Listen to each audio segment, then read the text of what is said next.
Hi, everybody. Welcome to CoreLight's Spiritual Weather Report for September 24th, 2023. This is Brad, and I'm calling in today from London. And I'm here because I think I've told you this before if you've been listening for any length of time, there's a really wonderful foundation here which has started supporting CoreLight's work. And we've been working on some long-term book and video projects, which are very exciting and inspiring. So seems like I'm going to be here more often. And I just really love being here. I'm staying in a place near a beautiful park, and I'm meeting a lot of really special, heart-centered people who are on a spiritual journey. And it's just delightful. So I wanted to just give you a little background and mention the equinox was yesterday. And we're still in some very powerful energies from that. So I'm going to talk about that today. Yesterday, I was in Avebury with some friends, and we had an equinox celebration at dawn. There was a ceremony that we all participated in. And you probably know Avebury is a sacred site here in England with some very powerful ancient standing stones that are very mysterious. They're in a very fascinating formation, and they're very powerful. And I had an extraordinary experience with them of balancing masculine and feminine energies. And I saw that we're in a great window of opportunity for all of us to focus on this, on the balancing of masculine and feminine energies within us right now, and especially to attune to the rising of the feminine power. And this is a collective shift that's happening planetarily, of course. And even though the equinox was yesterday, it doesn't mean it's over. The energies are still with us and are going to continue to be for a little while longer. So we have an opportunity, and that's why I thought we'd talk about all of this on the call today. Also, before we get started, I also have to apologize that I missed last month's call. I had a very bad flu, and I want to thank you for your prayers. Those of you who knew about it, I received a lot of well wishes, and I know that your healing energy helped so much. So thank you to everybody who helped me in your prayers, and I'm totally fine now. I'm back to 100%. Feel great. Also, before we begin our session today, I would just like to welcome everybody who's new to CoreLight. And welcome to all of our old friends too, of course, as we always do. And for those who are new, every month I tune in on what's happening in the collective consciousness, and I'm always shown some themes, and I talk about those on the calls. So today's themes, there are, I think, 7 of them. I didn't count them, but I think it's 7. The first one is balancing masculine and feminine, as I mentioned. Remembering our connection with Gaia. Witnessing the charge on masculine and feminine issues. How many of us need reminder of that? The fourth one is, what is the power of the feminine? Number 5, moving from patriarchy to the new paradigm of the heart. Number 6, the Barbie movie. I was very guided to go see that, and I really look forward to talking with you about it today. So the title of that theme is Exploring Patriarchal Shadow and the Rising of the Feminine Power. And the 7th theme for today is an exercise to help balance masculine and feminine. So for anybody who's new to these spiritual weather report calls, I start off by offering a guided meditation, and then I speak about the prevailing energies that are affecting us, and also about the spiritual principles that are most helpful for us right now. And then we have time for questions and answers, and we always close with a brief prayer or guided meditation or whatever we have time for. And as always, if you need to leave before the call ends, you can listen to the recording later. We do send out the link to the email list, and it's also posted on YouTube. One more thing before we get started. There's just a few little housekeeping things I thought it might be good to mention now, some updates. I've mentioned this before, but this is very exciting because it's actually happening, and that is the New Paradigm of the Heart course. It's called the New Paradigm of the Heart, Transcending Victim Tyrant Consciousness. That online course is super, super close to being ready. It may be ready within the next couple of weeks. So I'm very excited about that, and it will definitely be available before the next Spiritual Weather Report call. So you can be on the lookout for that in your email, that announcement. And that's the course, if you remember that, it's a course I taught during the time of COVID, during the lockdowns. What was that, 2020? And it was a 6-week course, and we've edited it and polished it up, and I'm very pleased with how it came out.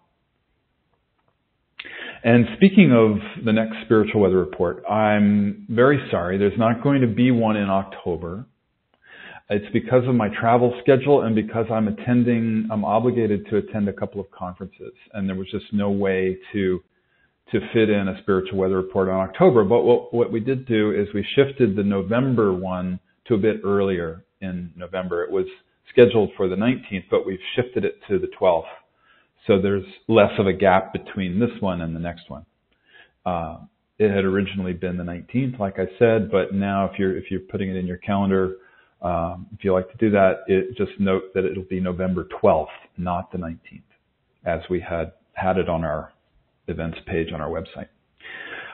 You may have heard the announcement in August that the Marriage of Spirit audiobook is now available. And we're very excited about that. It came out really well. I'm pleased about it. And if you'd like to just listen to a little 2-minute audio sample, you can go to our website at CoreLight.org to the bookstore. If you click on the bookstore and then click on the Marriage of Spirit book, and then you scroll all the way down to the bottom of the Marriage of Spirit book page, you'll see a button there, and you can click on it and listen to a sample of the audiobook. Let's see, a couple more announcements. The Spiritual Warrior Training Course, I have already mentioned that we've extended the course. It's essentially evergreen now. Evergreen meaning it's always there. So if you couldn't join when we offered it live, it's still available. You can just go to CoreLight.org and go to the courses page, and you'll see it there. We also have added to it the live Q&A, question and answer Zoom calls are posted with it now, and they are part of the course.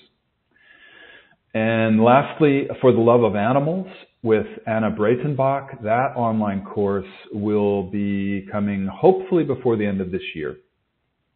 We're working on it. We continue to work on it. It's almost ready, but not quite. So also you can be on the lookout for that announcement by email. All right. Without further ado, I would like to start our guided meditation, and I invite you to join me. If you'd like to get comfortable and close your eyes, take a few long, slow, deep breaths, and just relax. Just breathing long and slow and deep, relaxing your whole body. Breathing in the light and the life force that surrounds you. Breathing out any tension in the body.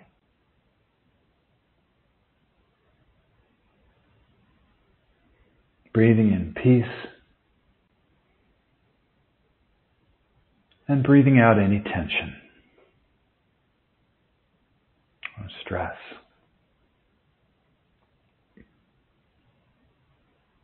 Breathing in the present moment. And breathing out any worries about the past or the future.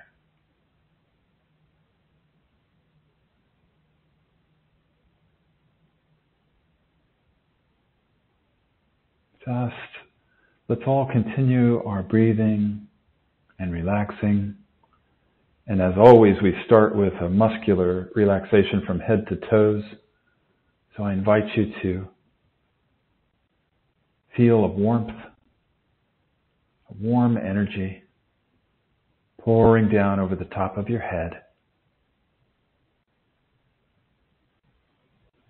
Like a wave, or like a leaf falling from a tree, very gently touching the top of your head and relaxing the entire scalp. All the muscles of the scalp letting go as this warmth envelops you. Feel this warm energy pouring down over your forehead and eyebrows, pouring over your eyelids, all around the eyes, relaxing all the many, many tiny little muscles around the eyes that hold on to tension. Feel it pouring over your temples, your cheeks, your nose, your ears, your mouth, your chin, the jaw, the back of the tongue.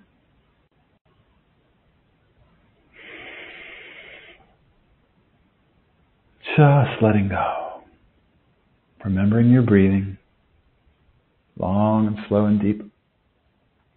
Feel this warm energy pouring down your neck and shoulders, down your arms, all the way down to your wrists and fingers.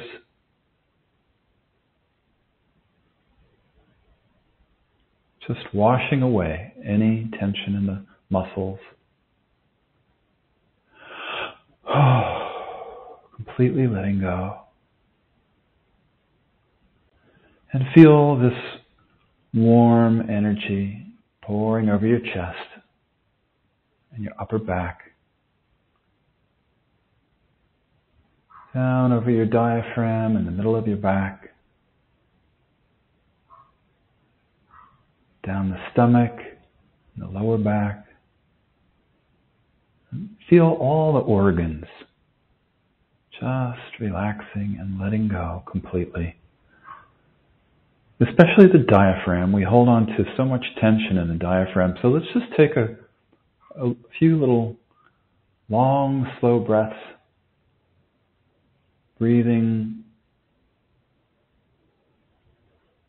beautiful golden white light and air into your lungs, full capacity. Breathing, inhaling so much that you fill up your lungs, and very, very gently just put a slight little pressure on your diaphragm, stretching it a little bit and then releasing.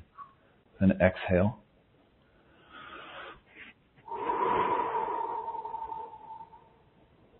And one more. Long, slow, deep breath. Breathing light in through the top of your head, all the way down to the diaphragm.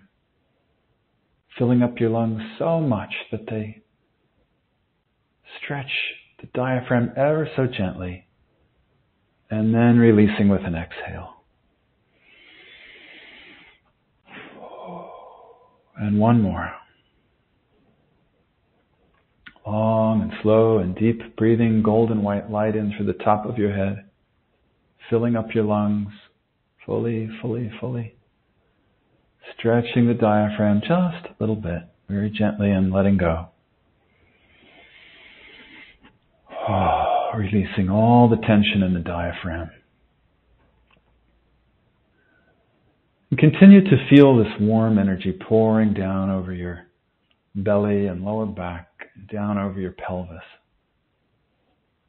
Releasing the psoas muscles that hold tension right along the left and right front side of the hips. All the way down your legs, relaxing, releasing, feeling this light and warmth pouring down your legs, past your knees, all the way down, relaxing the shins and the calves, the ankles, feet and toes, completely letting go.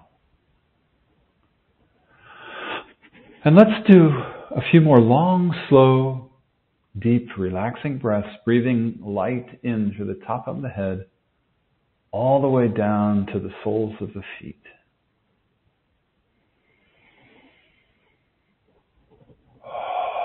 And with the exhale, Release any tension remaining in the body anywhere. Let's do a few of those.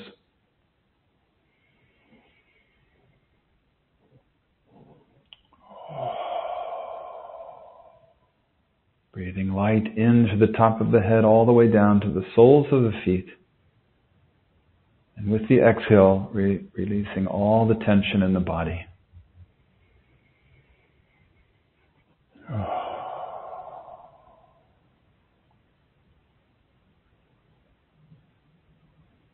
Feels so good to do that. Let's do a few more of these breaths, but let's breathe the light in from the transpersonal chakra, which is just above the head by a foot or two. Just visualize a golden ball above your head.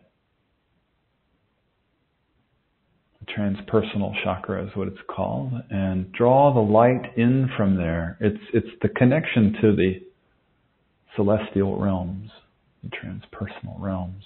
So beyond transpersonal just means beyond the personal, beyond the ego, beyond the body. So with an inhale, drawing light in from the transpersonal chakra all the way down beyond the soles of the feet, bringing it down to the earth chakra, which is also just beneath the feet in the earth. So with the exhale, breathing the light back out. Visualize and feel it going from the earth chakra right up through the body and out the top of the head. So we're connecting the transpersonal chakra to the earth chakra. So let's do that a few more times. Breathing light in from the transpersonal chakra above the head,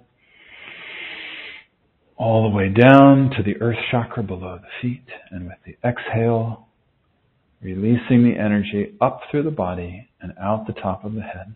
Let's do that a few times.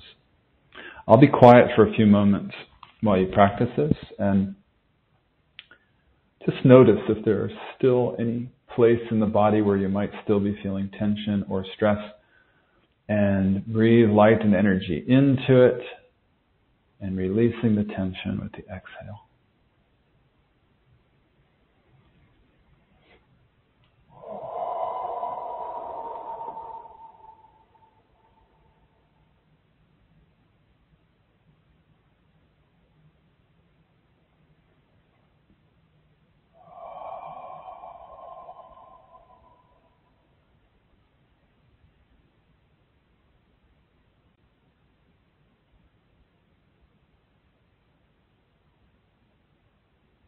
Just one or two more.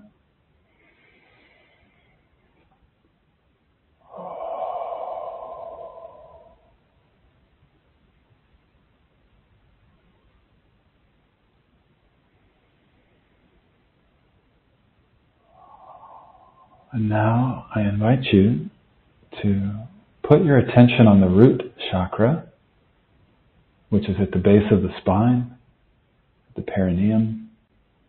And it's okay if you don't know about the chakras. If you're new, you can just visualize and feel what I'm describing. See if you can feel it at least. If you can't feel it, it's totally okay. You can just visualize. So, putting our attention on the root chakra. And I invite you to feel how just by doing that, there's a relaxation that automatically happens at the root. The perineum relaxes. And the root chakra naturally opens without you having to do anything. This is not a doing. It's just a feeling exercise. So just feel the root chakra relax and open. And I invite you to drop your grounding cord from there down into the center of the earth, connecting with the core of the earth. Feeling it like an anchor. You can visualize the center of the earth in any way you like. Some people feel it's like an iron crystal, or maybe it's a molten core of golden white light. However you like to see it and feel it is fine. And just commingle your energy with the energy at the core of the earth and feel the beautiful grounding and anchoring that happens from that in your body. As you feel this, feel gravity gently pulling you towards the earth, and I invite you to feel your body grounding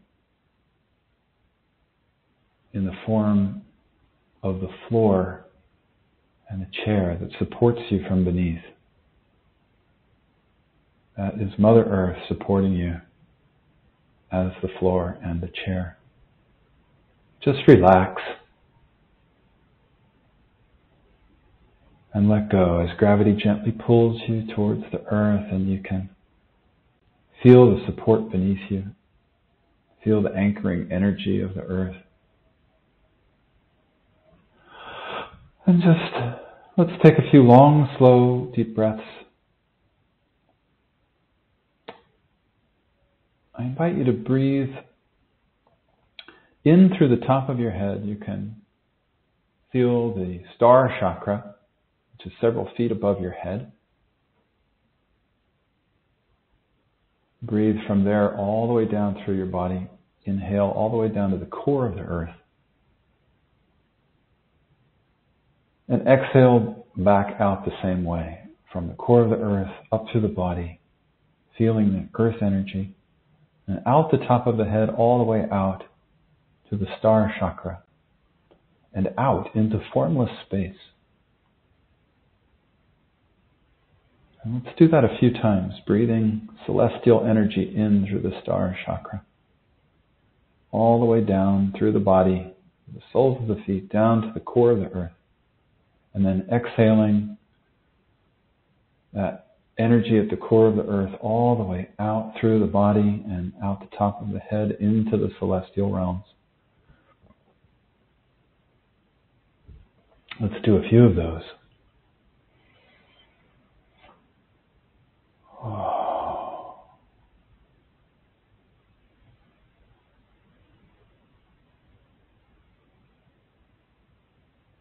Long and slow and deep breaths, connecting the celestial realms via the body, the physical body, to the earth, to the terrestrial. And then the opposite, connecting the terrestrial out to the celestial.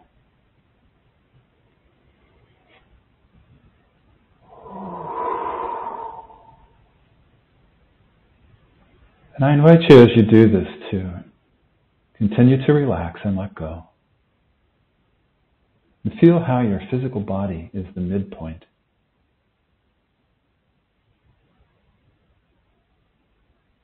The connection between heaven and earth, spirit and matter. That's what we're here for on schoolroom Earth. Beautiful, fragile blue planet. We incarnate here in these beautiful bodies for a few years to experience these opposites. Matter and spirit, heaven and earth, form and formless.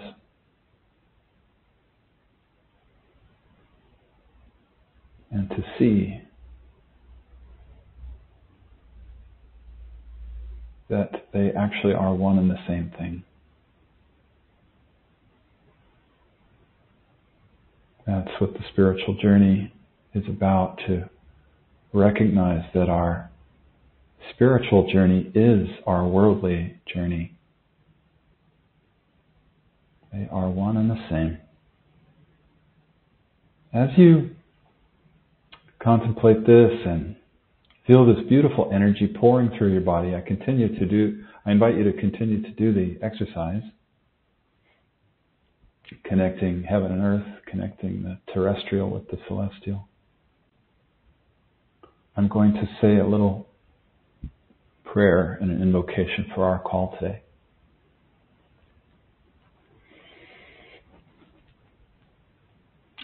Actually, before I do that, just want to acknowledge that this deep, deep relaxation we experience from the breathing is so important, and we often take it for granted. It's such a simple little exercise we can do, just the breathing, long and slow and deep. It activates the vagus nerve, which physiologically relaxes the entire body and releases the happy hormones. And we smile and we feel good, usually. And it's the relaxation that is the foundation of the enlightening of our consciousness. That simple relaxation of the physical body. Because without that deep relaxation, we can't find inner peace.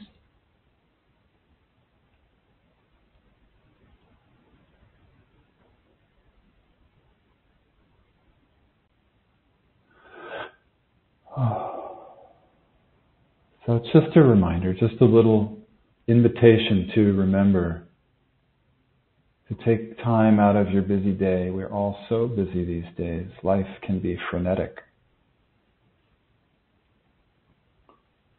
But just to remember to take a few moments to breathe and relax. And let the physical body feel that deep peace. It comes from the breathing and the relaxation. So important. Can change your mood, can improve your day tremendously, more than we realize. And then you can share that with everyone else.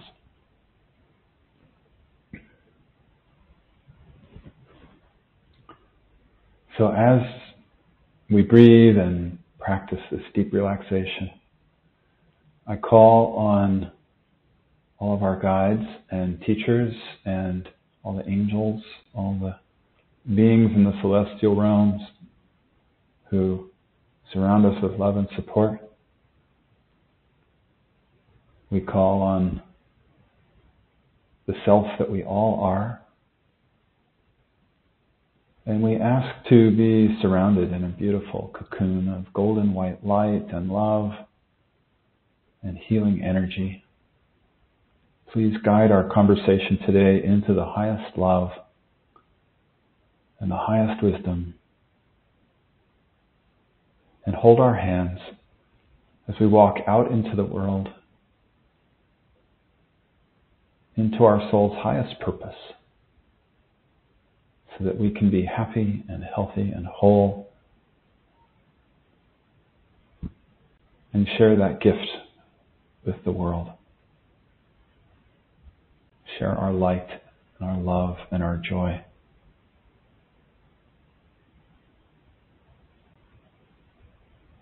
We offer our deep gratitude for this opportunity to be together today and in the future. When we're operating at this frequency, there's no such thing as time and space. And so if you're listening in the future, you're actually with us in the present moment. So truthfully, it doesn't matter when you listen, but it's always fun to be here together in the present moment. So thank you for joining us whenever you have time to listen. We're grateful for the field of love that surrounds us, that we share with each other, that we create together. We're grateful for these bodies that we get to wear. We're grateful for this beautiful, beautiful planet that we get to be incarnate upon for these years, especially at this auspicious time, the changing of the age. where we're moving into the new paradigm of the heart, bringing our love into the world in a more profound way. And let's take this time right now to send a special prayer of blessing and healing to everyone, every human, every life form affected by the natural disasters, especially the earthquake in Morocco and the floods in Libya. And I know there are others, the fires in Hawaii and Maui were a while ago. So many things going on, hurricanes and so forth. And I invite you now to silently put these people and the natural world as well that are affected and suffer from these events, put them into the prayer circle right now. Just see them right in the midst of our circle and send blessings and love to all life, to humans and the rest of the natural world. Gaia herself.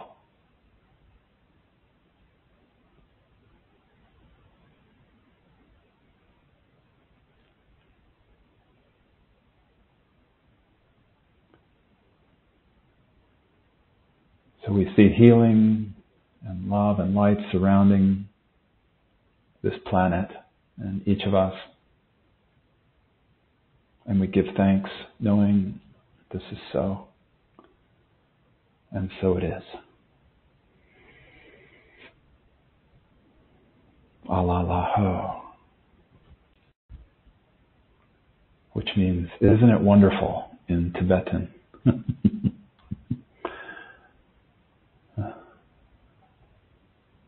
So when you're ready, I invite you to slowly begin to bring your awareness back into the room and into your body. Slowly begin to wiggle your fingers and toes. Stretch, and when you feel ready, slowly open your eyes.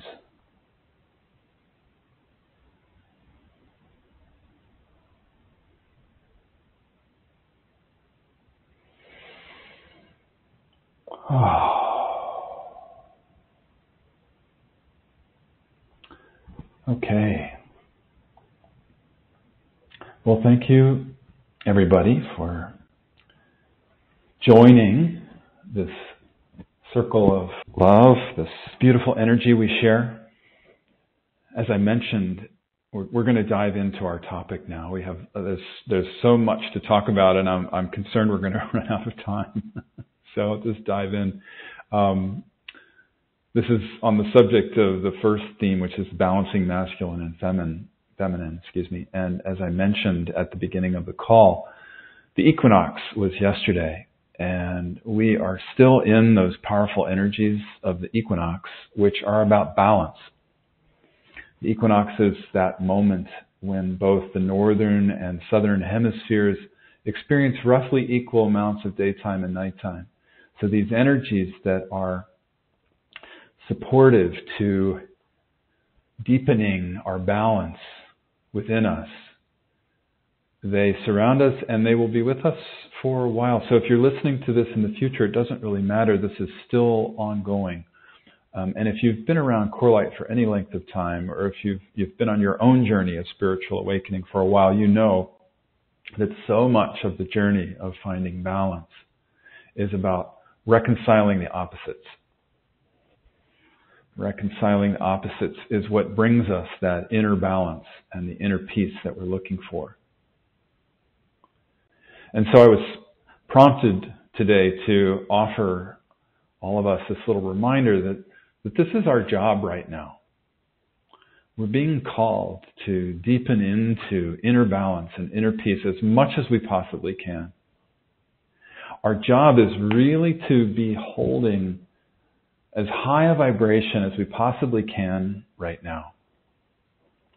And inner balance and inner peace, as I said in the guided meditation, those are the foundation for holding a high vibration. The highest vibration we can hold is joy. Joy is the highest manifestation of the spiritual journey. Joy and love. And the foundation for joy and love is inner balance and inner peace, which, as I said in the meditation, starts with deep relaxation. So doing that, holding that high vibration, is an extraordinarily powerful gift that we can offer the planet right now. And it's actually the most important thing we can do, holding that high vibration of peace and love and joy as much as we possibly can.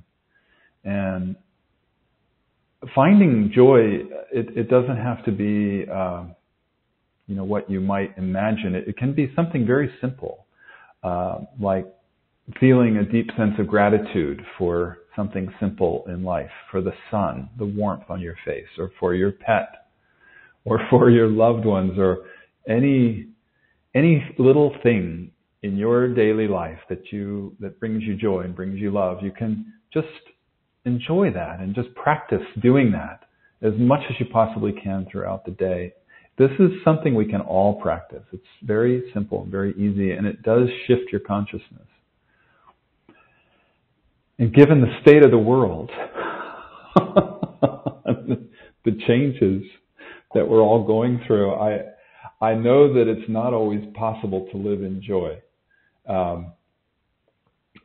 We go through these very challenging times frequently, many of us, and you may feel depressed or angry or afraid or whatever it is. And if that's the case, that is also totally okay. I mean, I know it's hard to be in those states, those denser states, but if that's where you are, then there's a perfection to that too. We all need to feel whatever we need to feel. So I'm not suggesting that you suppress your emotions and pretend not to be joyful. Pretend to be joyful because it's spiritual or because, it's what you're supposed to do or something like that. That's just spiritual bypassing.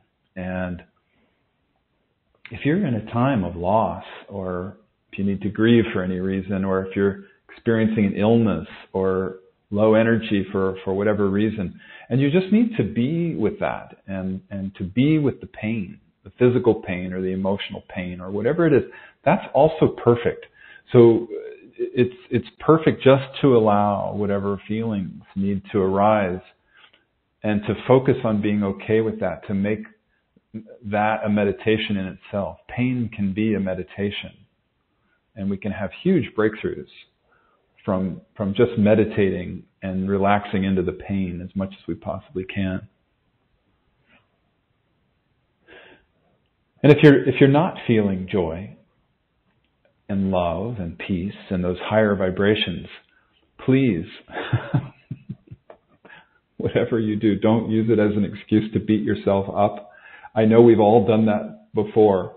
I've done it myself long ago, but it's sort of like we think we're not being spiritual enough if we're not feeling those states, or we're not doing our job, which is to save the planet, or something like that. And I mean, that's not helpful to anybody, especially to yourself. So maybe just loving yourself for being exactly where you are and being okay with feeling whatever you need to feel. That's the greatest gift you can give to the earth. And that's perfect too. If that's where you are, it's also important to remember that that's okay. And then also to remember that when you feel complete with those energies, then you move back into the higher states. You gently remind yourself that it's time now to move back into peace and back into love and back into joy whenever you feel ready to do that. But no rushing, no pushing, no suppressing. So, as I said earlier, to pick up on that thread, the equinox energies of balance will continue to be with us for a while. It's not just a brief moment or a day or something like that. We're in this window of opportunity where earth energies are supporting us in finding a deeper level of balance and peace inside us. And I was shown that it's an especially powerful time to focus on that, especially focusing on balancing masculine and feminine energies, and especially attuning to the rising of the feminine power, which is what's healing this out of balance masculine energy that has been, shall we say, dominating the planet for several thousand years. So that's the focus for today. And I wanted to begin by sharing a personal experience with you. Yesterday, as I mentioned at the beginning of the call, I was in Avebury here in England with some friends to celebrate the equinox. And we held a beautiful ceremony at dawn at the Standing Stones. And it was so incredibly beautiful and special. I can hardly describe it, but it was, imagine the sun rising and there was a mist on the meadows, very sort of mystical and mysterious. And there were lots of people around doing ceremonies at the various standing stones, and we did ours under this group of enormous trees with intertwined roots, and they had a beautiful, beautiful energy around them. So we sat there, feeling the warmth of the morning sun on our faces, and I had this very powerful mystical experience that I wanted to share with you because it directly relates to balancing masculine and feminine energies. So I was with this group of friends, and there was a woman there who was a channel and a spiritual teacher, and she was chanting and channeling some other dimension. I don't know how to describe it, but it was so powerful. The wave of energy hit me, and I went into an altered state, and as I listened to the sound of her voice, I could hear Native American, like it was no language that I understood, and I don't know what language it was. I don't think she did either, but it sounded native, like an ancient Native American language. And then in the distance, there was another group drumming, and somehow it was sort of it went very much together with the Native American chanting that this woman was doing. And so I went into this very altered state, and I got a download, which was incredibly real, and it's very difficult to translate this kind of thing into words, but I'm going to try to do it. So I experienced literally like being an ancient Native American. And I could feel the tribe standing around. Obviously I was hearing the chanting and hearing the drumming, and I could feel what it was like to be in that tribe and feel so connected to the earth and honoring the sun and the moon and honoring the equinox and the solstices and honoring the nature, the natural world. And then it expanded, and it went beyond that. It went to be all tribal peoples, all global indigenous cultures. And then it expanded even more, and it included the ancient people who lived there at Avebury, whoever they were. And I know just from my own reading and my own studies who they were. I've read a lot about them. They were known as the Neolithic people, and they were all over what's now the UK, and also all over Europe and Eastern Europe and beyond. And I could feel them. I could feel their creation of these sacred sites of the standing stones. And there's so many all over the world. They're everywhere. And it was that culture who made them. And as I felt them, and I felt all tribal people all over the world, I experienced this sense of how connected they are with the natural world. And it's so different from our modern Western culture, which is all about separation. But this was, and I know that mentally, and I'm sure you do too. You've heard those words about connecting with the natural world. But this was more than a mental understanding. I felt it in my body. There was this visceral, full body knowing and experience that this was a way of life. And we, as those people, we knew the trees and the mountains and the rivers and the fields as our family. We knew that we weren't separate from them. We were one with them. It's not even that we knew it. We were it. We felt it. And it's no wonder, as I reflect on this, that indigenous people call the natural world, those aspects of the natural world, our brothers and sisters and our mothers and fathers, because they literally are, they know that they're part of the family of Earth. And the natural world is not separate from them. So we could not only communicate with trees and rivers and mountains and so forth, talking to them and hearing them, but we were absolutely merged with them. There was no separation. We were completely at one with the natural world. And I felt this in my body, and oh my God, it was so profound and it was so deep. I started crying. I just was weeping. And it was like I was, and we were, all of us that were those tribal people. I was in that space with a tribe.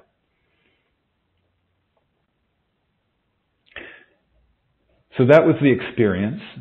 And obviously I feel like I'm minimizing it by even trying to tell you about it, to put words to it. But I hope you got a sense of it. I'm sure if you've been on this path for a while and you're a lover of nature, you've had similar experiences where you feel your oneness and your ability to connect and communicate with the natural world. But as I was in that experience, it included this whole piece about the balance of masculine and feminine energies in our bodies, as well as the balance of masculine and feminine energies in the earth itself. And forgive me if you know all this, but I feel guided to share it. I'm sure there must be some people on the call who don't, but the earth has masculine and feminine energy currents that run through the land. And I know many of you know about ley lines. You've heard of ley lines, but some haven't. Some people call these earth currents ley lines. For those of you who don't know, it's a little bit like acupuncture. Traditional Chinese medicine recognizes that the human body has what they call meridians, which are invisible energy lines, but you can feel them.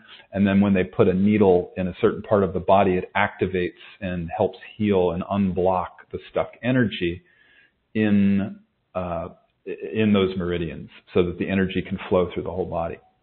And they say that's, what heals. Illness is about blocked energy.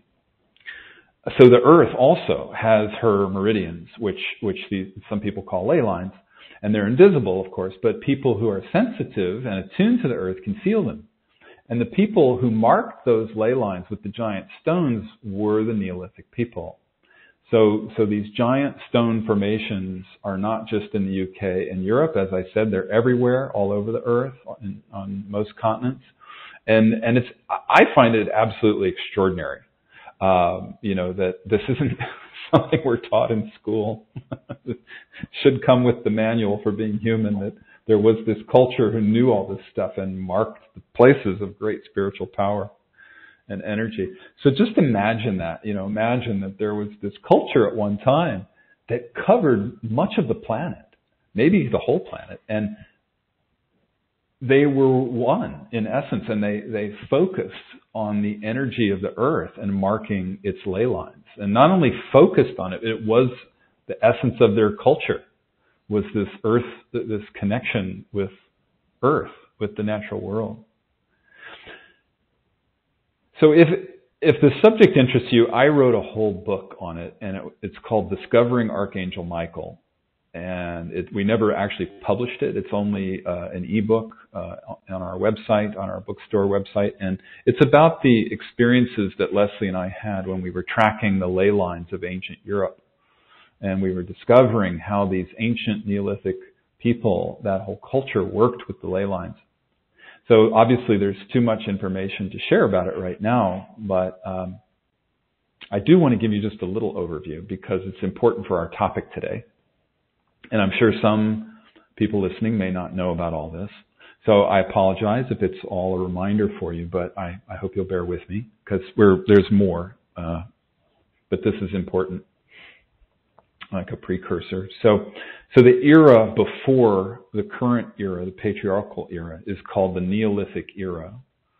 And it ended about 5,000 or so years ago. It lasted several thousand years. And they worshipped the great Earth Mother, Gaia. They revered the goddess, and they revered the feminine principle and fertility.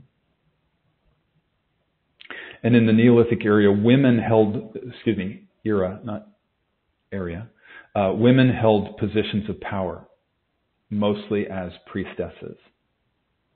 And it was also an agrarian culture. Women were the ones to introduce farming and the domestication of animals. So the beginning of the Neolithic era marked the end of the previous era of the hunter-gatherer, the nomads. And it allowed civilization to begin to flourish because they were settled. And archaeologists and anthropologists, interestingly, say that there's evidence to show that it was a very peaceful time, that they never discovered any major fortifications, no signs of big wars or anything like that. And evidence also shows that men and women seemed to have shared power. There's a book called The Chalice and the Blade, Our History, Our Future by Riane Eisler, E-I-S-L-E-R. And I highly recommend that book if you're interested in this topic. She does go into a lot of this in great detail. She calls this equality, the sharing of power between men and women, she calls it the partnership model. And the book is a lot about that, what she describes as the partnership model. So there's a lot of evidence to show that during that time, people were generally very happy. Imagine that. And that they lived a life of great abundance and peace and joy.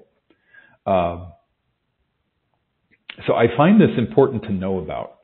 Just to know that we're living in a time of great separation, which does not necessarily lend itself to joy or abundance for all.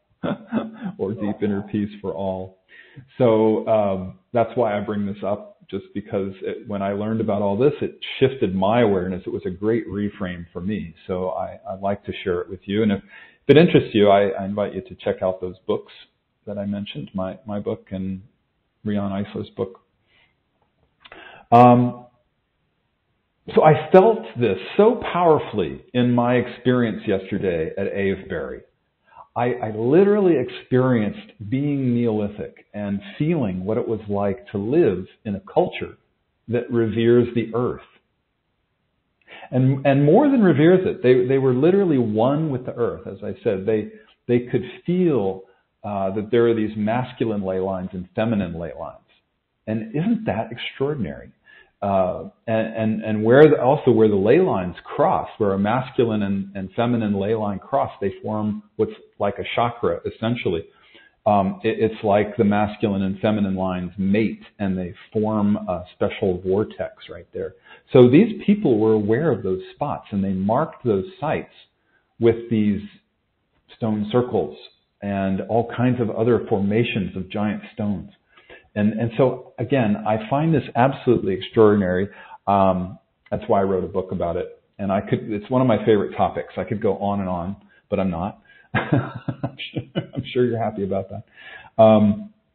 Anyway, the whole earth was sacred to the Neolithic people. But those sites in particular where the ley lines crossed, they were considered the most sacred. And they knew which sacred sites were best for healing and for fertility, where women could go to assist with, enhancing their capacity to get pregnant and for growing crops, for example, and praying and worshiping and so on. And they knew how to work with these energies of the earth in different ways. Okay, so the subject of masculine and feminine balance is up not just because of the equinox, as I'm sure most of you know.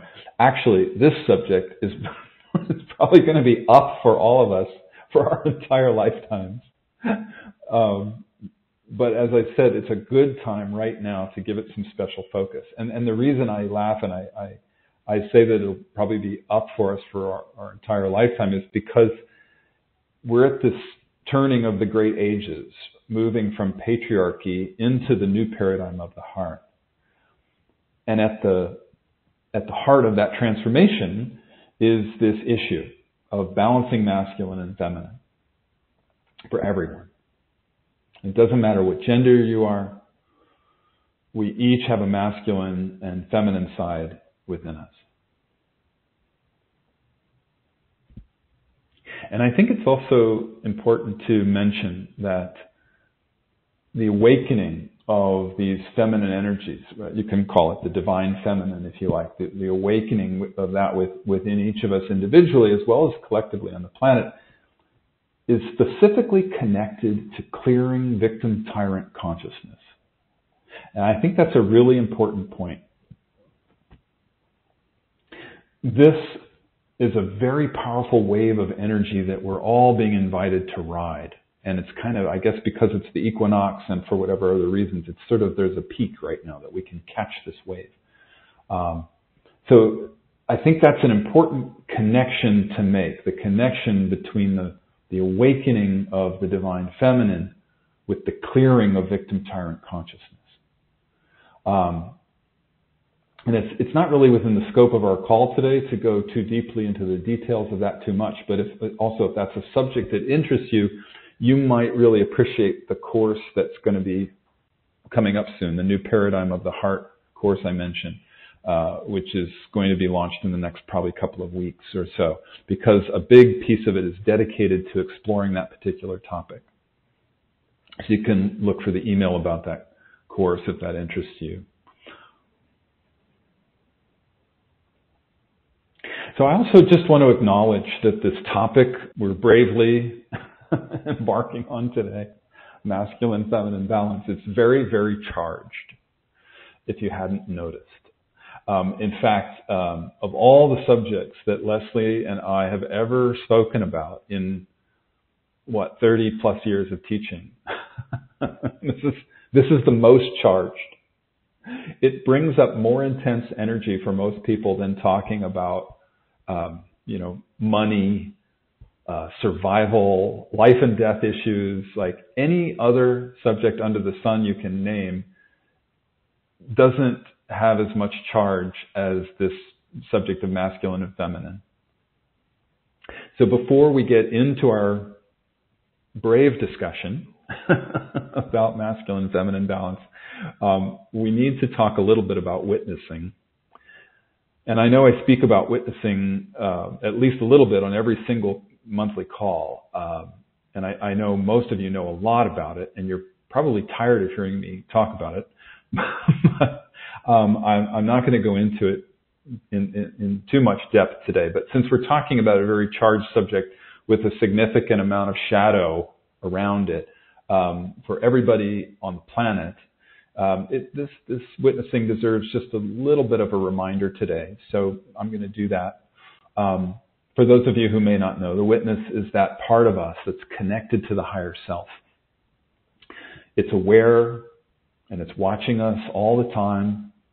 It's that part of us that's always in the background. It's always observing our thoughts and emotions and behaviors. So it's sometimes called the neutral observer, or some people like to call it the gentle observer.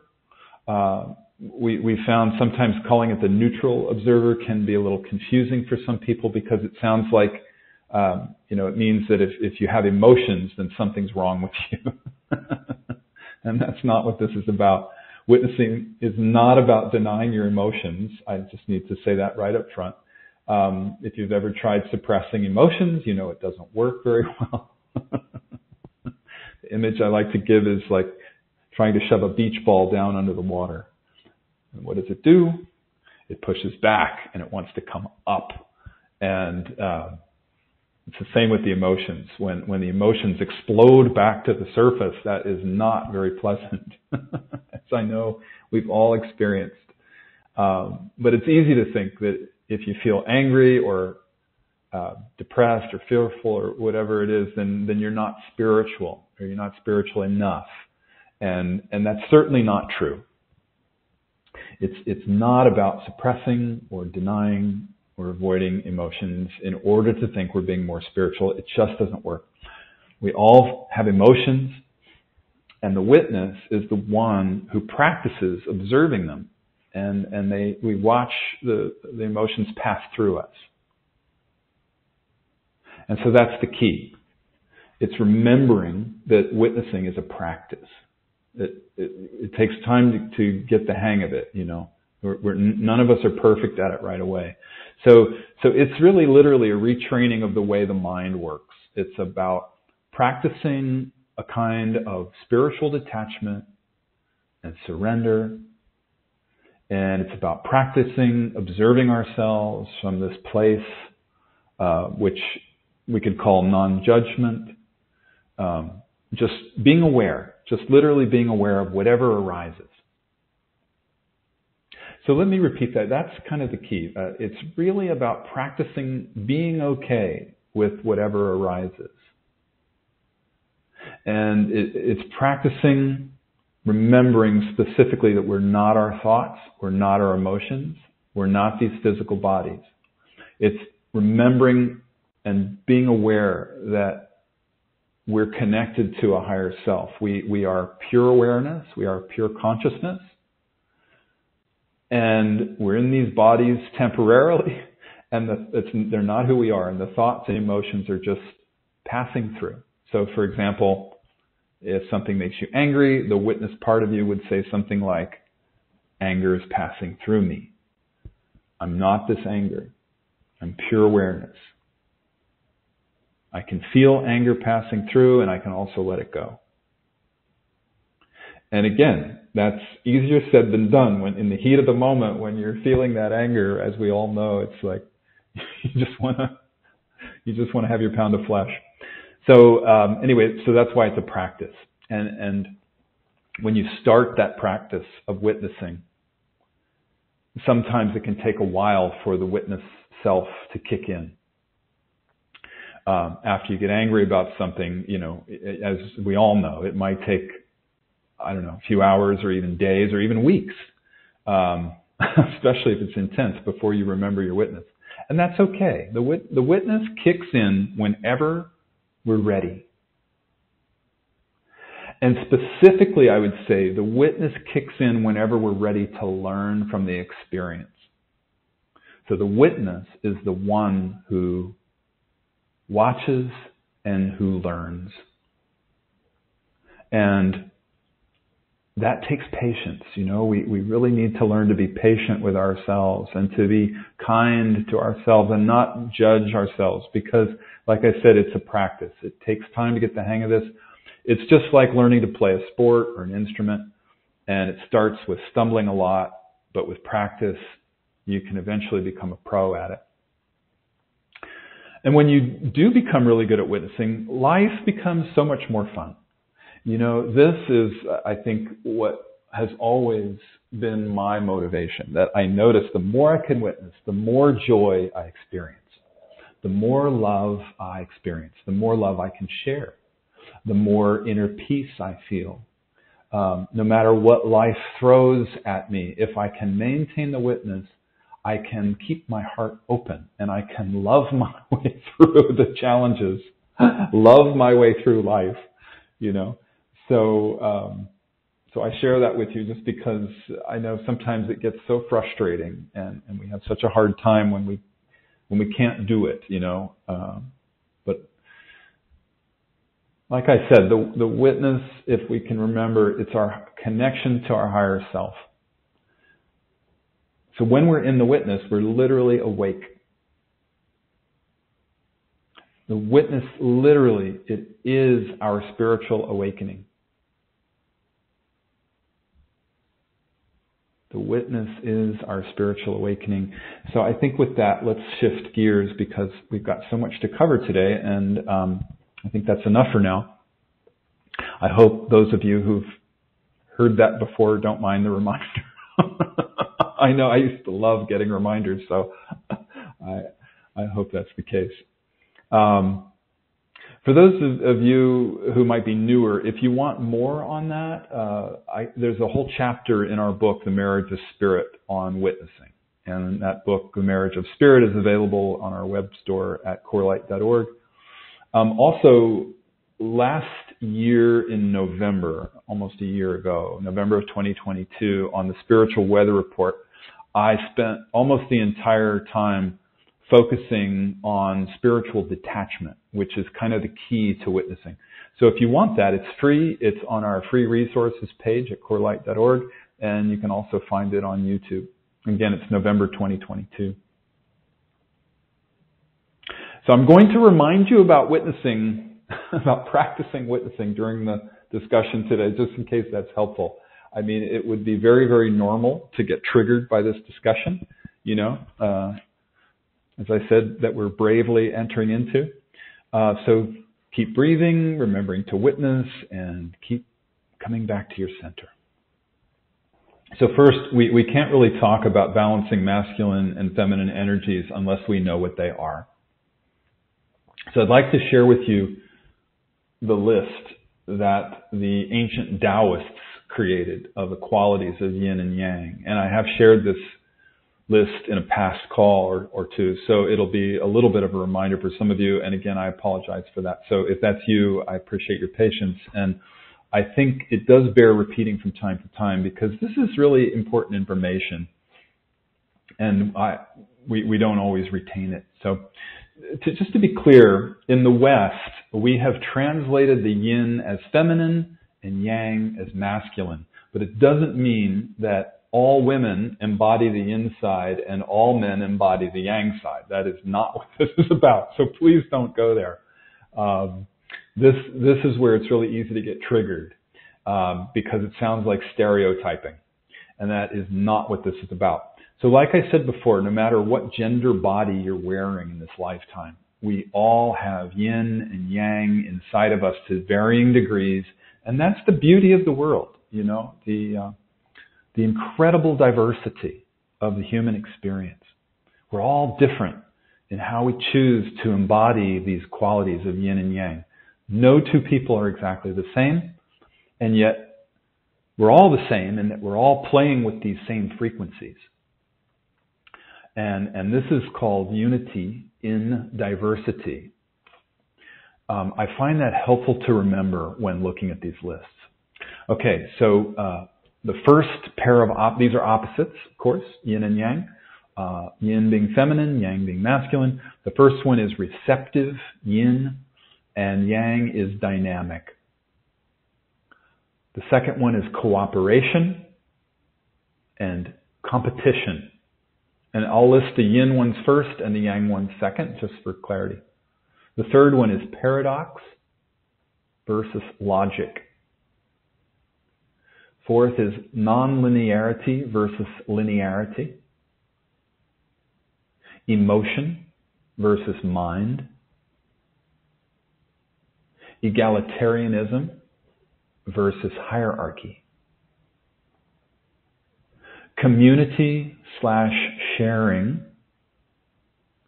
versus individual/self-sufficiency. I'm reading these from my notes, so excuse me while I get them organized here. The next one is diffusion versus focus. Slowness versus speed.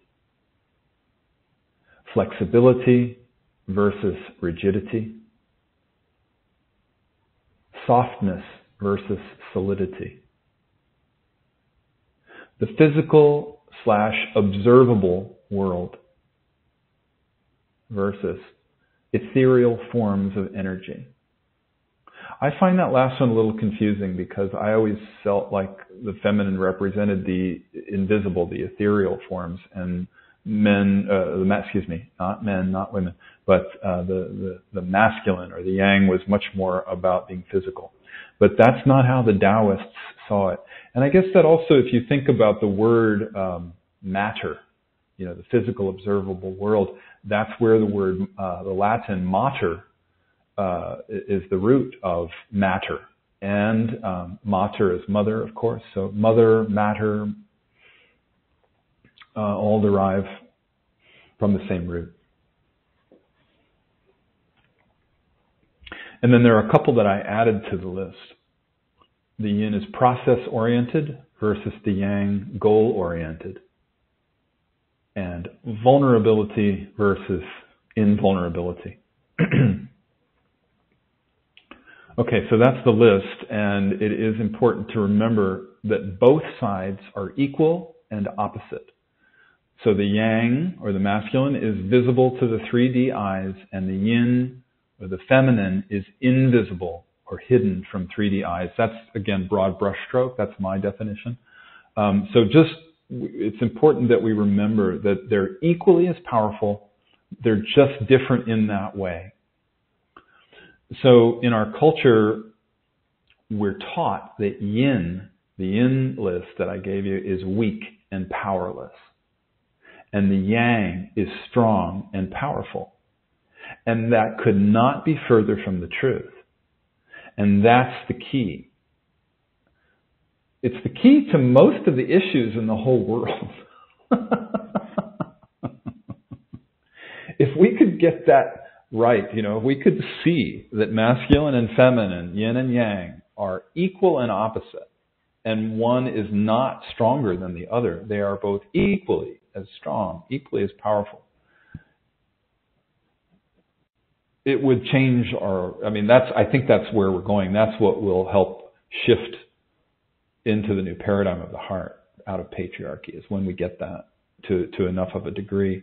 It's just this massive misunderstanding. And it's a global imbalance that has to be corrected. And I think the world is awakening to this more and more. That's how it's going. It may not appear that way. Sometimes things have to get worse before they get better. But it is happening. If you scratch below the surface and you know what to look for, you can see that. This, like I said, this is the critical issue of our times. It's the key to our individual awakening. And it's the key to the collective evolution into the new paradigm of the heart. And as we heal those imbalances of masculine and feminine within us, we transcend the victim-tyrant consciousness, like I mentioned before. And as I often talk about on these calls, the number one shadow issue that everyone on the planet is working on right now is transcending victim-tyrant consciousness. It's the number one issue for everyone. So that's why I'm excited about launching the course, the new paradigm of the heart, transcending victim-tyrant consciousness. So if you didn't have a chance to take that in 2020, I do recommend it. Okay, so let's talk a little bit about the turning of the ages that we're going through right now, which is moving from the patriarchal age into the new paradigm of the heart. How's your witness? After looking at yin and yang, that was the easy part. I hope you're breathing and maintaining a witness, just watching the emotions and the energy pass through you. It's probably no big deal for you, I would imagine. I'm sort of joking about this. So I wanted to start this discussion about moving from the patriarchal age into the new paradigm of the heart with a story. Some of you have heard me tell this story before. It's the story of, it was in 2002, and the world was going through a really, really difficult time. If you remember, 9/11 had happened. The U.S. was going into war with Iraq on what a lot of us knew were false pretenses, and that's been proven out, of course, now. There were no weapons of mass destruction. And Leslie, I remember, she rarely got angry, but she was so pissed. She was so angry. And she came down the stairs and she told me, she said, I just screamed at my guides. Just screamed at them. And I said, this is not okay. What is it going to take to change the world? And she said, they replied quickly and succinctly, a lot of enlightened women.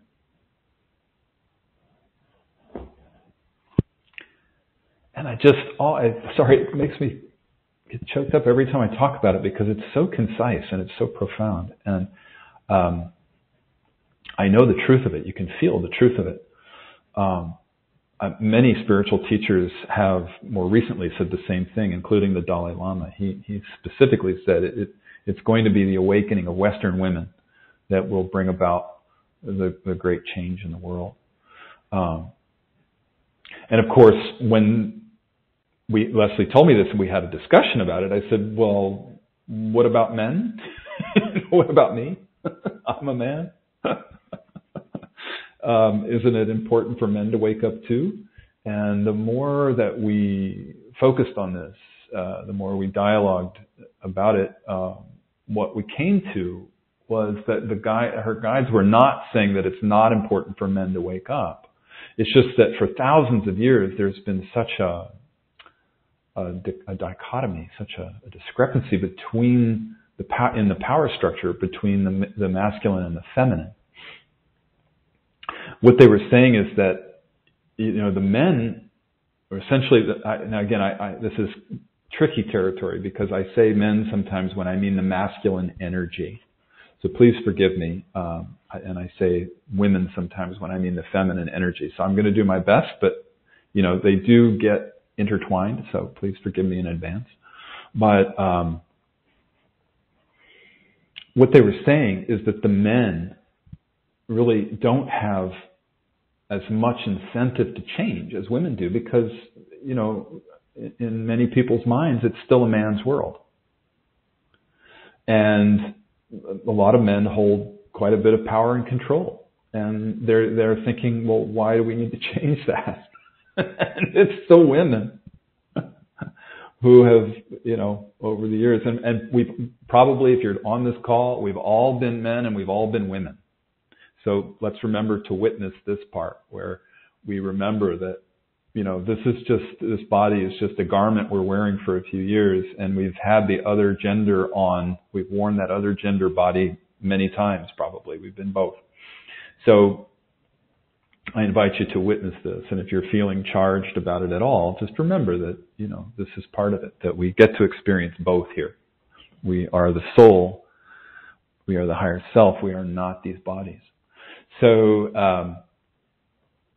the guides were saying essentially that it's time for the women. It's time for women to rise up. And it's time for the feminine energy in men and women to rise up. So what they were saying about men is essentially, like the way I took it personally, was I need to work on developing my feminine side and building my yin power as well, recognizing the yin and recognizing that it's equal in power to the yang, and to support my sisters and all women on a path, and all men who have who are working on their feminine side, to support that and to appreciate that and to participate in that and to do it within myself as well. So it's not really about men and women. However, the collective women are the ones who are really drawn to this work the most. As if you've ever been to any of CoreLight's events, you see it's 80 to 90% women. Sometimes it's 100% women, except for me. And I know that's true for many, many spiritual teachers. I am not dissing men. I am not saying that, men are to blame or men are anything other than it's very important for men to focus, men and women, to focus on this balance within us.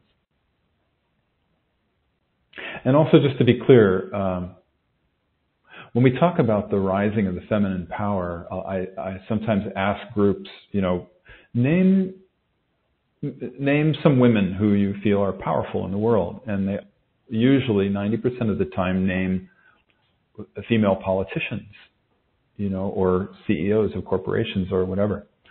And I just want to be clear, that's not who I'm talking about. I'm not talking about that kind of power, the power in the 3D world, which you could call many of those women, not all of them, but you call many of them patriarchs in drag.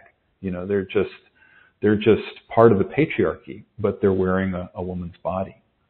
I'm talking about the awakening of the divine feminine within each of us. You can call it the divine feminine. You can call it the pure yin power, whatever you like to call it, but it's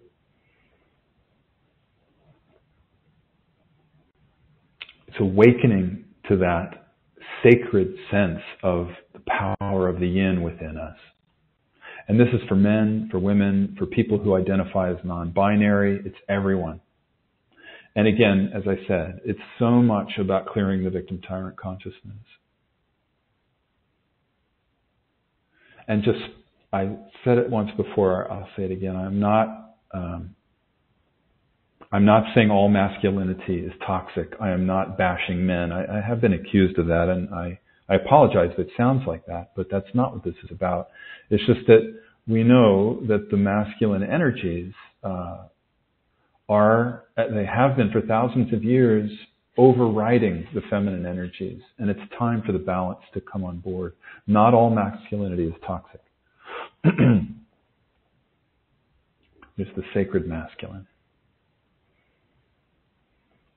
Okay, second to last thing on the list. I want to talk about the Barbie movie. Because I saw it. I feel like it's in alignment with our discussion today. I saw the movie because a friend suggested it, and I'm not sure I would have gone without being urged to go see it by friends. People told me it was actually important for me to see. I think it's incredible. It's the highest grossing film of the year. So a lot of people are seeing it. And what it is an exploration of patriarchal shadow and the rising of the feminine power. It's extraordinary. It's definitely providing a great opportunity for a collective discussion about these topics. And it was amazing to me that the director, who by the way is a woman, I've forgotten her name right now, but it's this woman, Greta, she found this ingenious and creative and very funny way to explore the issue of patriarchal shadow and the masculine and the feminine roles, and to raise the shadow issue around the Barbie doll, which is most people see Barbie as a patriarchal tool, that has supported the objectification of women and the sexualization of women. And when I talked about this recently with some individuals and also with some groups, it's such a supercharged issue. So if you're getting charged right now by my bringing this up, I'm inviting you to witness those feelings and breathe, come back into your center while you let whatever the feelings are pass through you. And I'm not going to talk much about the movie in case you want to go see it, but I can tell you that I thought it was very clever, and it was a very funny way of exploring these issues around masculine and feminine and patriarchy. So please forgive me if you're adamantly opposed to seeing the movie. I have met some people who are in that boat, so I apologize. I know people who are opposed to it, and I'm not saying it's a perfect movie. I want to be clear. I'm not saying there's a message that's 100% in alignment with spiritual truth. But specifically, I was delighted to see that it is an attempt to address the shadow issues we're talking about today. And it sparked this collective discussion about them. So as I said, that's what this movie is. It's an exploration of the shadow around masculine and feminine and around patriarchy. And for that reason alone, I think it's worth seeing and having discussions about. Because just as many of you know, simply naming and acknowledging the shadow is an enormous first step in the clearing of the shadow. You have to name it first and acknowledge it. So that's why I'm excited about the movie and why I bring it up today. So there's an author whose name is Jim Palmer, and he writes on spiritual subjects, and he wrote a great review of the movie. Somebody sent me his review, and some of his views they represented how I feel. It's a deep resonance. Some of them were also my very personal experience of the movie. So I thought I would read you an excerpt of his review today. He details a list of the shadow issues associated with our religious programming around, that comes from patriarchy. So let me get my notes out here so I can read it to you. And remember, as I read the list, I'm inviting everybody on the call to focus on witnessing practice, please. Okay? Are you all in your witness? Jim Palmer says, I couldn't watch the Barbie movie as a casual observer. It forced me to own the ways I have been complicit in perpetuating harmful patriarchy. Doing so consciously or unconsciously, the harmful consequences are the same. My religious conditioning programmed me with an untrue, flawed, inadequate, and harmful view of women. For example, here are at least several ways religion corrupted my view of women. And then there's a bullet list I'm just going to read. And please breathe and remember your witness. Women brought sin and death into the world. Women are to blame for the fall of the human race. Women are inferior to men physically, mentally, and spiritually. Women were intended to be subservient to men. Women are not capable of exercising authority and leadership. A godly woman is a silent, submissive, and domestic woman. Women are responsible for the sexual temptations and transgressions of men. Women are weak, emotional, and irrational. Women are expected by God to stay in demeaning, damaging, destructive, or abusive relationships. Women should deny and repress themselves in order to serve and satisfy others. Women who act assertively and defiantly, enforce personal boundaries, or express anger are ungodly. So he finishes this excerpt by saying, the Barbie movie pressed upon my heart a deep sorrow for any belief, mindset, attitude, or action that perpetuated a damaging view of women or placed unfair limitations and expectations about them. The world, men and women, have suffered greatly as a result of preventing women from actualizing their fullest potentialities and possibilities.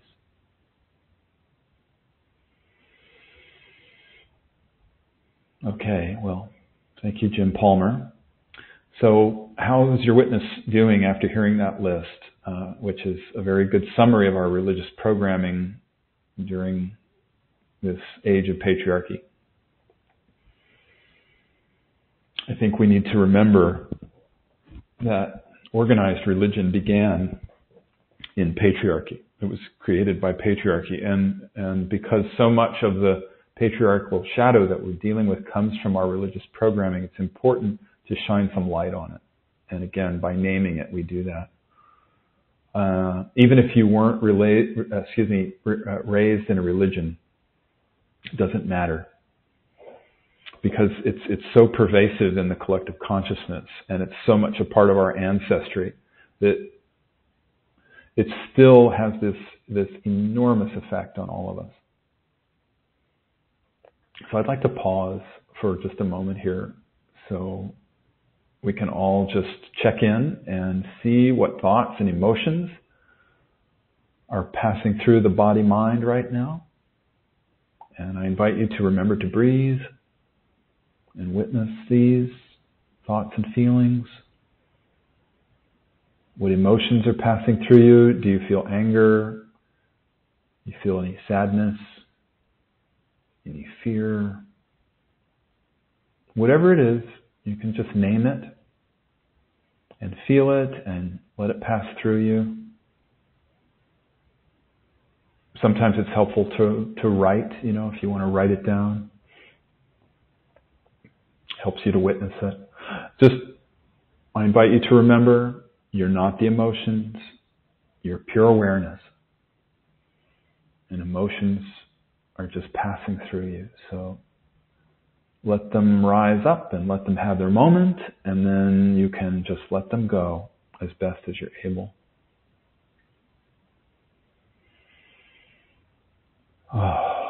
So as you breathe, see if you can allow them to release, and then move back into the heart if you're able.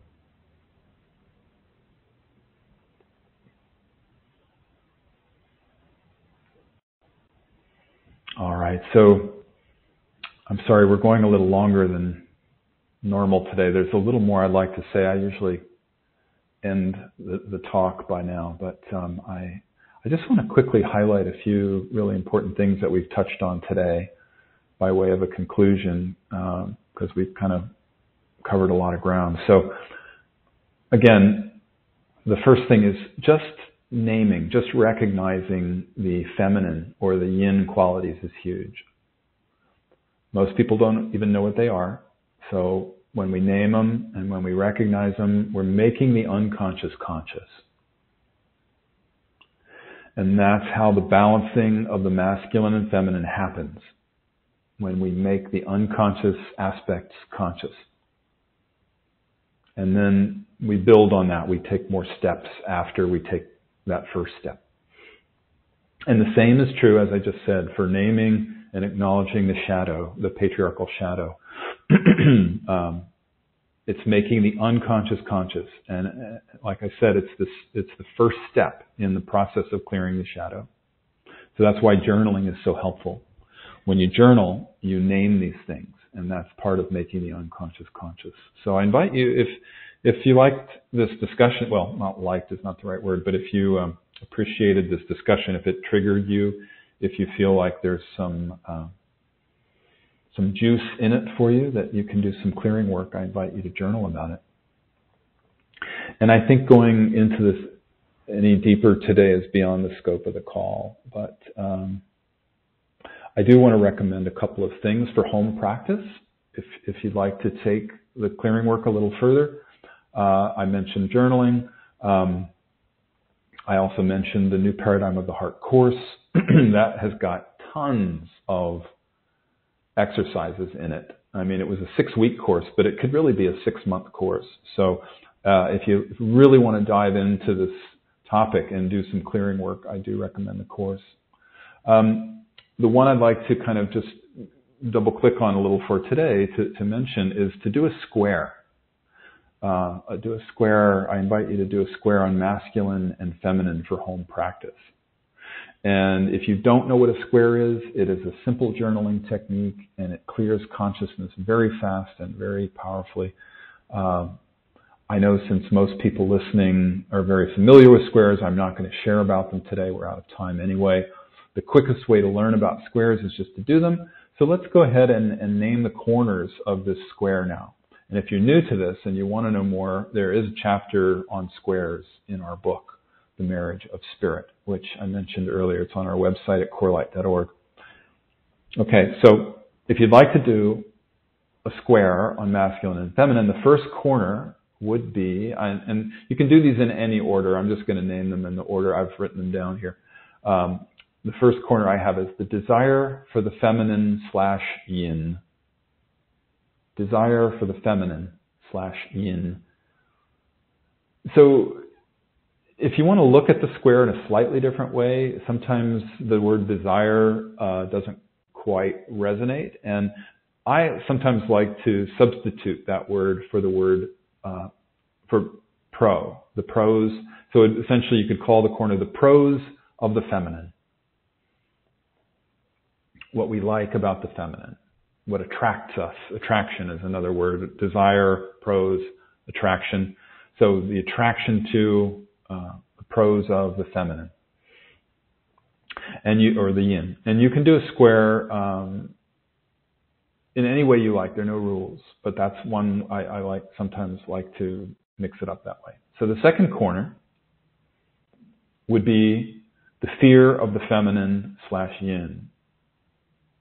Or if you want to mix it up a little bit, the cons of the feminine / yin. What we don't like about the feminine / yin.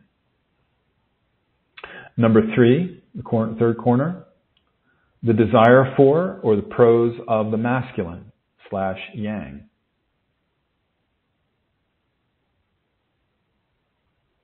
And I know if you really have been deeply traumatized by patriarchy or by men, this might be a difficult corner. There's often a corner that's fairly unconscious, so this might be the one for you if that's the case.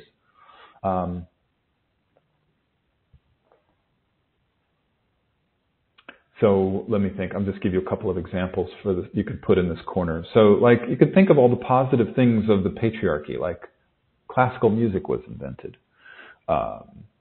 Film was invented. Certain arts were invented. Certain technologies are fantastic. I mean, don't we love Zoom?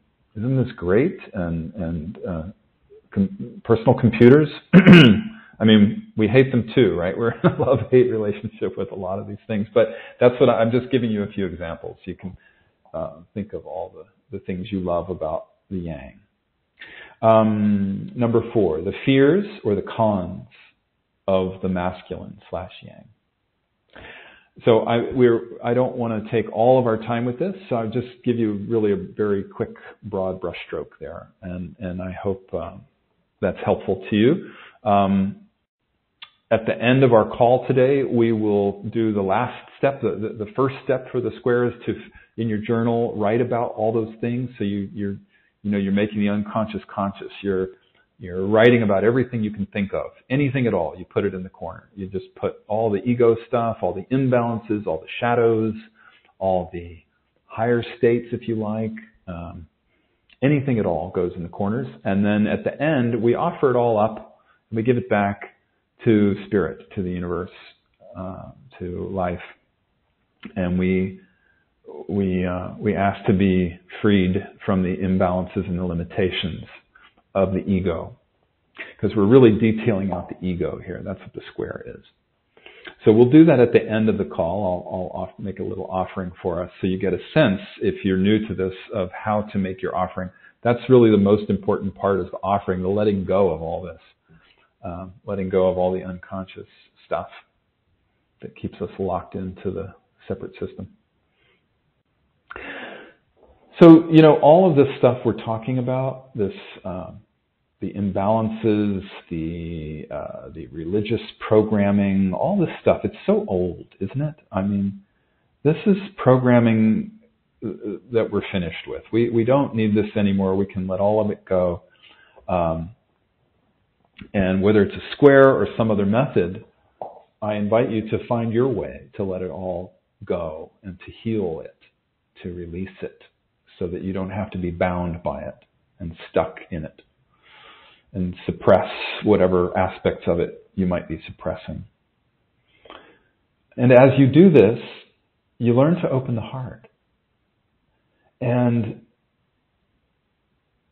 that's the key, right? The key to entering this new paradigm of the heart is about learning to keep the heart open more and more and more.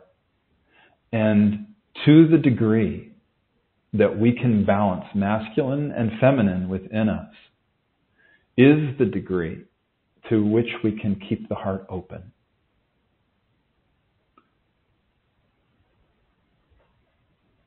I'm going to say that again because it's such a crucial thing, and a lot of people don't really, people don't talk about this. I don't really hear even many spiritual teachers talking about this.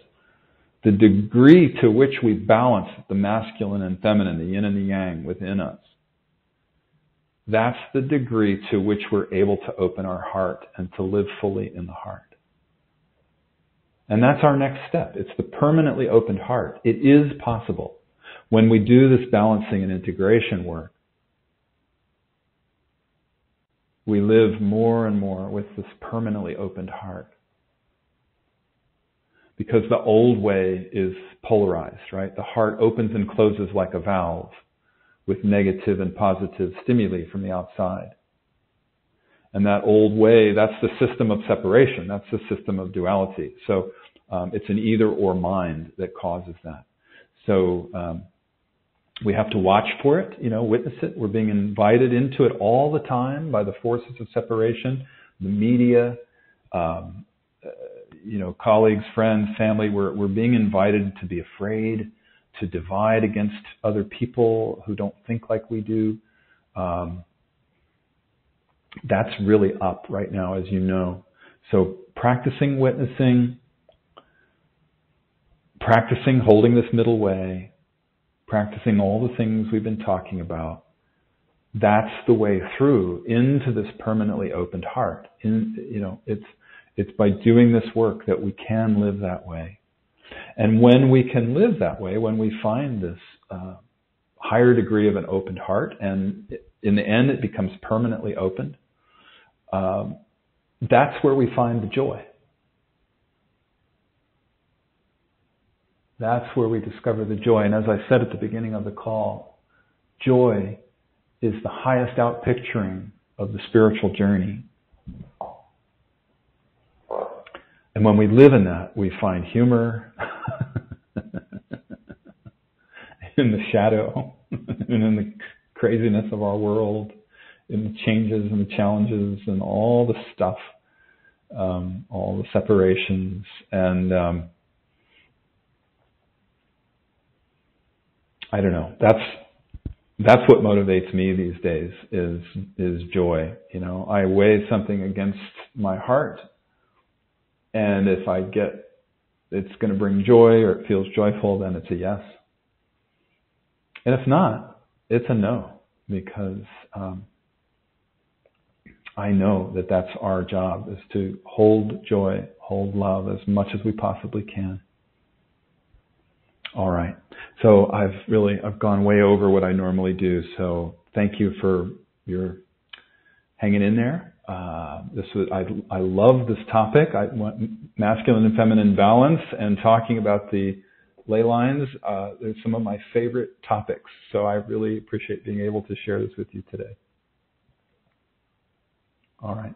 So let's move into the questions. We don't have much time left.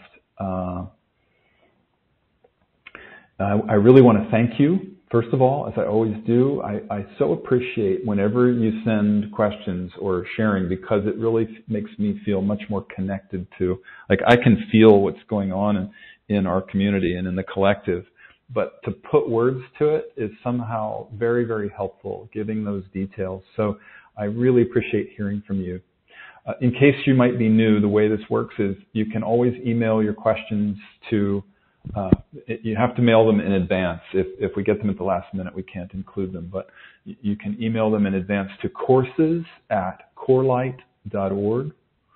And it's not possible for me to answer all the questions, but I do read them all, and I do get to as many of them as I can.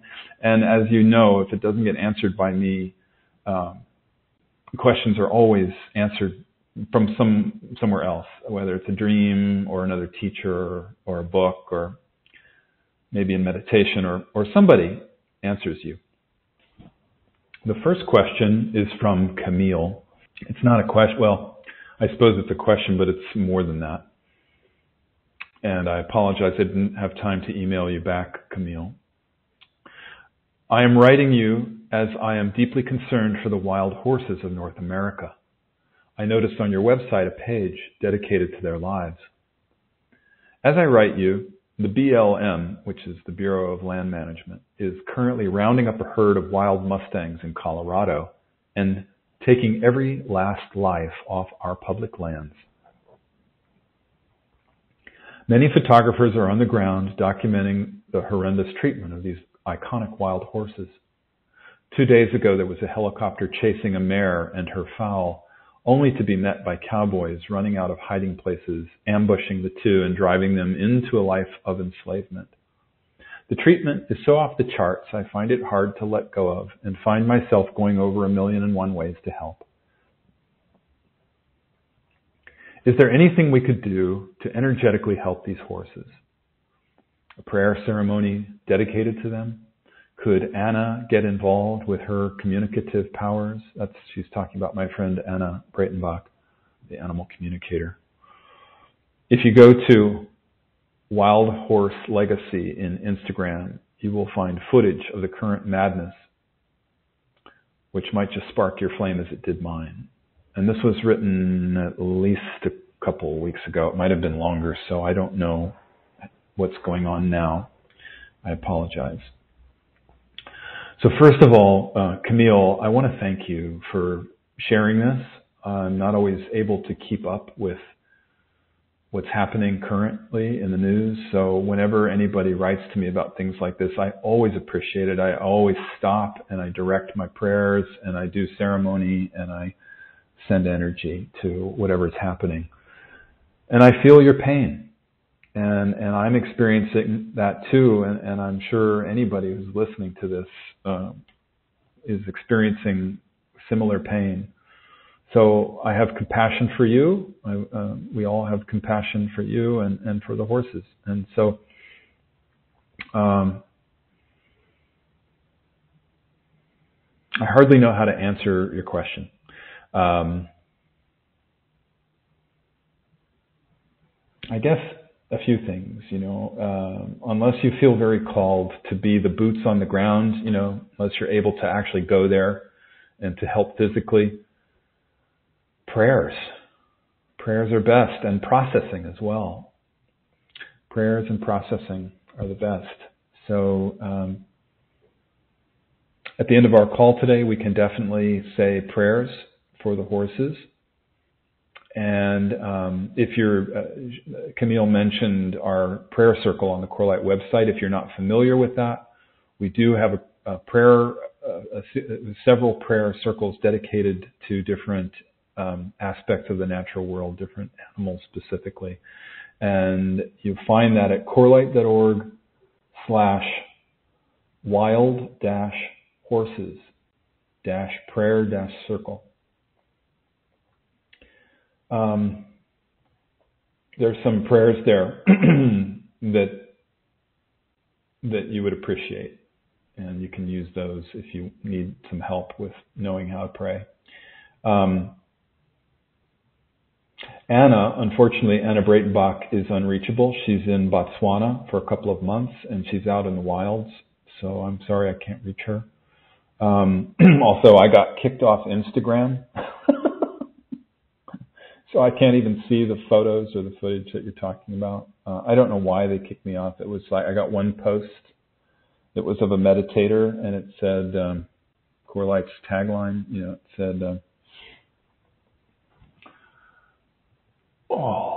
change the world by changing yourself. So I don't know if that was subversive or why they did that. I think maybe they thought it was a business, and I said personal account or something. So anyway, I'm working at getting another Instagram account. But in addition to prayers, I also mentioned processing. And when I say processing, I think most people on the call know I mean using any kind of method of transformation and healing our own consciousness. And at CoreLight, we always recommend the marriage of spirit methods, which is about reconciling polarities. I mentioned the squares, but there are also polarities and triangles.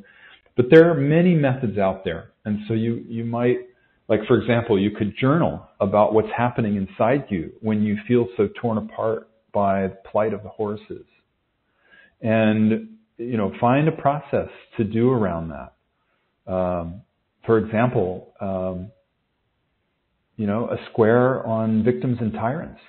The horses are clearly the victims, and the BLM and the cowboys are clearly the tyrants. So it would be good to do a square on that. And I'm sorry if, that sounds callous in any way, but doing that helps clear consciousness. And, it may not necessarily help you to feel less sad, but it does help, I promise. So I would invite you to give it a try. You might find you have some breakthrough in your own consciousness that helps you then discover the best way you can help in these situations. Also, I recommend, again, the New Paradigm of the Heart course, because it does deal with victim-tyrant consciousness, transcending victim-tyrant consciousness. It also deals with other archetypes besides victims and tyrants. It deals with the rebel and the savior and the martyr.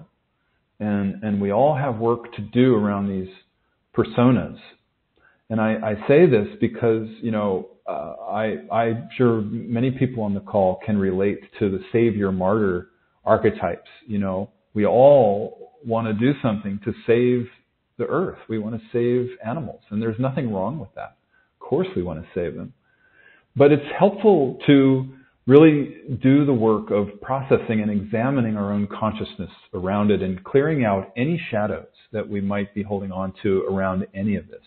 That's a gift we can give, Like I said, CoreLight's tagline is change the world by changing yourself. And so the clearer we are around these issues, that's the greatest gift we can give. It's our awakening. And when enough people enter into that, there will be a tipping point. And we won't see these horrible, horrible situations anymore. That's all slated for change. The New Paradigm of the Heart is going to be much more about caring for the earth and loving the natural world and feeling our connection with it, as I mentioned at the beginning of the call. I feel like we've come full circle. I spoke at the beginning of the call about our connection with Gaia. And that's what we're talking about here. We're all, as we wake up, as we do the processing, as we meditate, we're remembering that connection that we have with all of humanity and the rest of the natural world, with Gaia herself. So I wish I could be of more help here, I wish I could say something that really could help fix this. But the truth is, talking about these things and sharing about them, sharing our emotions, sharing our love for the horses and our compassion for the horses is so helpful. So I thank you, Camille, for really taking the time to write in about it, and for just naming this, and for allowing us as a community to hold space at the end of the call. It is the end of the call now. We need to stop, and so we can have our prayer. And so I really appreciate your taking the time to bring this to my attention, and so I could share it with our group. And please stay in touch with me.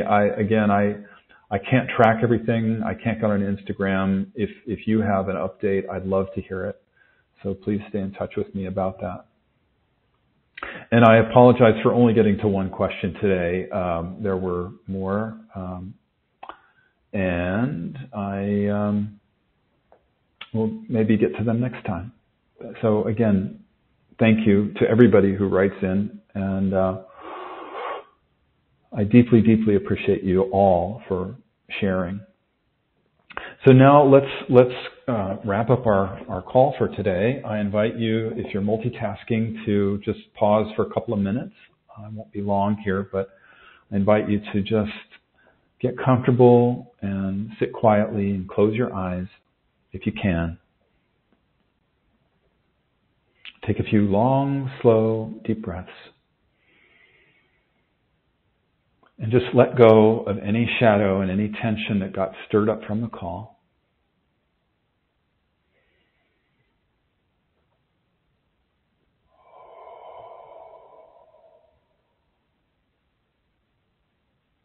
Deeply relaxing, deeply letting go, continuing to breathe.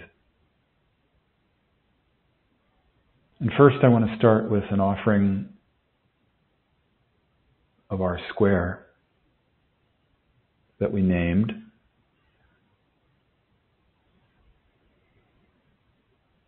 Great Spirit, Divine Mother, Father God, the self that we all are. We give back to you the imbalances that we're going to discover when we do this square. The desire for the feminine / yin, fear of the feminine / yin, desire for the masculine / yang, the fear of the masculine / yang, or replace fear with cons and replace desire for pros. But we give back to you, to the universe, all of the imbalances, all of the unconscious aspects, all the limitations, blocks in consciousness that keep us locked into ego, keep us locked into separation. And we're calling in, claiming our birthright, which is the heart, which is the balance, which is unconditional love, which is compassion, which is joy, which is gratitude for all aspects, for all pairs of opposites, especially and including masculine and feminine, victims and tyrants, and so forth. So we give thanks, knowing that this is so, and so it is, that we live in the heart. We release the separation and the imbalance. And let's also add right now, before we close for the day, we're going to add a prayer for the wild horses. We pray for support for the wild horses. May they be honored and acknowledged for who they are. Their beauty, their wildness, their expansive consciousness, their expression of freedom. May the land they roam on continue to be theirs in perpetuity. May humans honor them as they have honored us with service through the ages. And there's another prayer, second prayer I want to offer. This is called the Horses' Prayer for Peace. It comes from the horses. It was channeled by a friend named Alicia Nation. May our pastures be blessed. May our people run free. That we may help and teach humanity to live in the heart. Heart, heart, to live in the heart. Peace. Peace, that's where it will start. And we will teach humanity to live in the heart.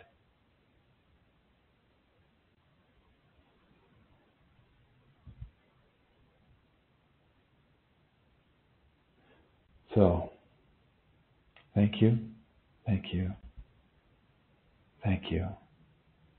Alalaho. Isn't it wonderful? We offer our deep gratitude to have this time together today, to share our love with each other, to sit in the field of love, whether you're listening in the future or present time. We're all together. I'm so grateful for you, this community. And I offer you many, many blessings and much peace, deep relaxation, joy, love, abundance, good health. Until we meet again in November, I really look forward to seeing you, being with you then, not seeing you on the inner planes. I send you all my love and best wishes. Bye for now.